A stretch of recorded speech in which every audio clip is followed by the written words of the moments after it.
A disturbing surge in gun violence across our city continues. There were 9 shootings on Monday alone. Good evening once again. I'm Maurice Dubois. And I'm Christine Johnson. Mayor de Blasio has repeatedly praised the Cure Violence movement, saying that it has played a big role in curbing crime. So what exactly is Cure Violence? CBS 2's Andrea Grymes reports. This is our circle of peace. They might look like a sports team meeting in matching orange shirts in Brooklyn's George Gershwin Park, but the teamwork they're doing is a lot more serious. How do we get in front of the drama? How do we interrupt the drama? How do we mediate the drama? You're watching the daily meeting of nonprofit Man Up Inc.'s trained full-time violence interrupters, conflict mediators, and outreach workers. 16 days without a shooting, 236 days without a homicide. They're mainly young adults working to prevent shootings in their own neighborhoods, one day at a time.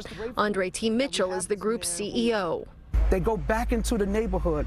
They work with the highest risk members of the community. Man Up Inc. operates in hot spots within 3 areas of East New York, Brownsville, and Bed-Stuy, Brooklyn. The trained workers keeping an eye and an ear out for any situation where they can intervene before it escalates to violence. They're one of more than 20 groups citywide that operates under the Cure Violence global model, which treats crime as a public health crisis. It recognizes violence as a disease.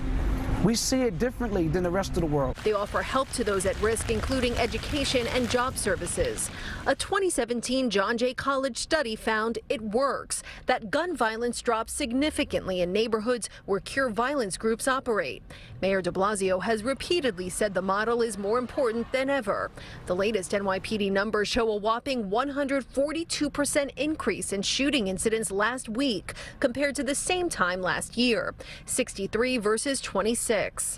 It's really heartbreaking, and it just goes to show that we need more Cure Violence sites.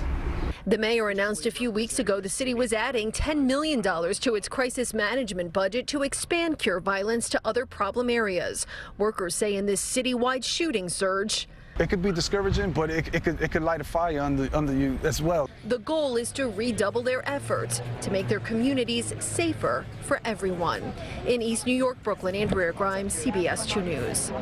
And Cure Violence groups operate independently from the NYPD, and they are not informants for the police.